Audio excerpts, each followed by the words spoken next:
ঘরে যদি কোনো সবজি না থাকে, শুধুমাত্র পেঁয়াজ আর টমেটো দিয়ে এই দুর্দান্ত স্বাদের সবজি রেসিপিটা তৈরি করে নিতে পারেন। এই রেসিপিটা দিয়ে রুটি, লুচি, পরোটা, এমনকি গরম গরম সাদা ভাতের সাথেও খেতে অসম্ভব মজা লাগে। আপনারা চাইলে একবার হলেও এই রেসিপিটা ট্রাই করতে পারেন। আশা করছি আপনাদের কাছেও ভীষণ ভালো লাগবে। এই রেসিপিটা করার জন্য খুব বেশি সময়ের দরকার নেই, অল্প সময়েই কিন্তু এই রেসিপিটা করতে পারবেন। এখানে আমি প্রায় 8 থেকে 10টির মতো পেঁয়াজ, এক একটা পেঁয়াজকে 4 ফালি করে কেটে ধুয়ে পরিষ্কার করে নিয়েছি। আর নিয়ে নিচ্ছি টমেটো। এখানে আমি প্রায় 6টির মতো টমেটো, এক একটা টমেটোকে প্রথমে 2 ফালি করে কেটে তারপর আবারও ওই এক একটা ফালিকে 2 ফালি করে কেটে নিয়েছি, মানে মোট 4 ফালি করে কেটে নিয়েছি। আর এখানে নিয়ে নিলাম 4-5টি কাঁচামরিচ, কাঁচামরিচের মাঝখান থেকে শুধু কেটে নিয়েছি। এবার চলে এসেছি চুলায় একটা প্যান বসিয়ে প্যানের মধ্যে দিয়ে দিলাম পর্যাপ্ত পরিমাণে সরিষার তেল। আজকের এই রেসিপিটা আমি সরিষার তেলে করছি, আপনারা চাইলে অন্যান্য তেল দিয়েও এই রেসিপিটা করতে পারেন, যার যেটা পছন্দ দিতে পারেন। এবার এখানে আমি দিয়ে দিলাম কেটে ধুয়ে পরিষ্কার করে রাখা পেঁয়াজগুলোকে দেওয়ার পর নাড়াচাড়া করে পেঁয়াজগুলোকে এমনভাবে ভাজতে হবে যেন পেঁয়াজের কালারটা চেঞ্জ হয়ে যায়। খুব বেশি সময় ধরে প্রথমে ভাজবেন না, জাস্ট পেঁয়াজের কালারটা হালকা চেঞ্জ হয়ে গেলেই হবে।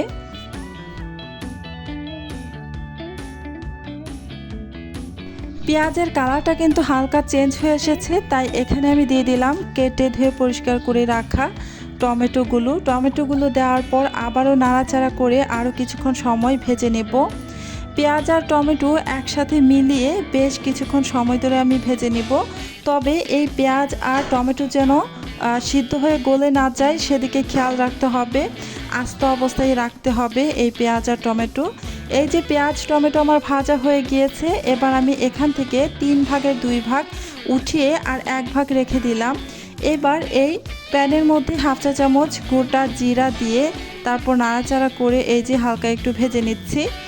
জিরাটা হালকা একটু ভেজে নেওয়ার পর এখানে আমি দিয়ে দিব আদা আর রসুন।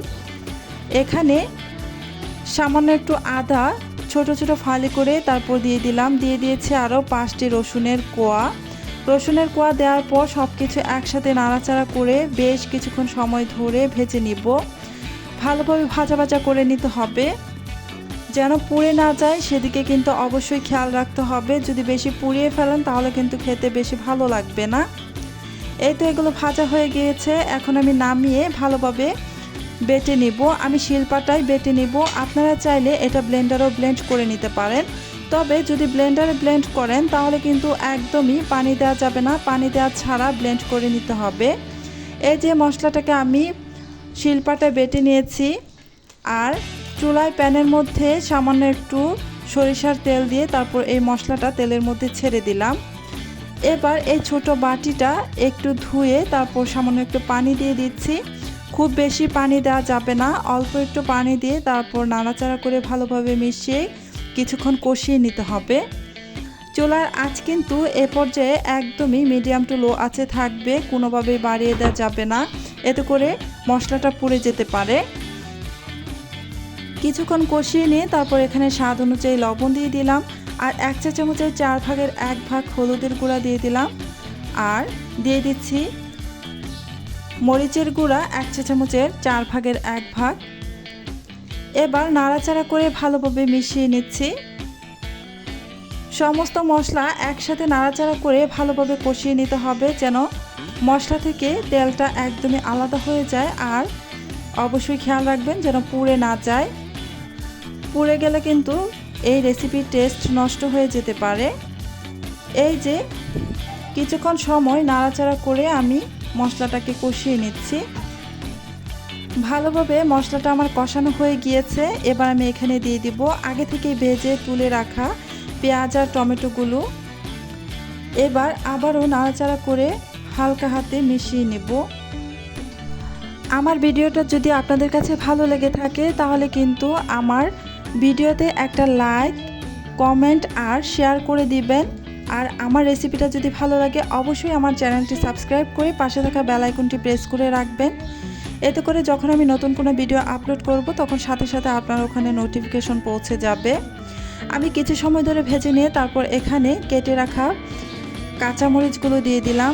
আমি এক একটা কাঁচামরিচকে মাঝখান থেকে শুধু জাস্ট কেটে নিয়েছি, কিন্তু ফালি করিনি। এবার কাঁচামরিচ দেওয়ার পর হালকা হাতে একটু নেড়ে চেড়ে দিলাম, ভালোভাবে কিন্তু কষানো হয়ে গিয়েছে।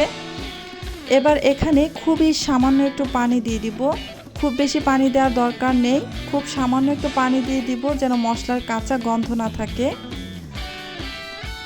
খুব বেশি পানি দিলে কিন্তু একদমই ভর্তা হয়ে যেতে পারে, এটা কিন্তু একদমই ভর্তা বানানো যাবে না, যেন পেঁয়াজ আর টমেটো যেন আস্ত অবস্থাতেই থাকে।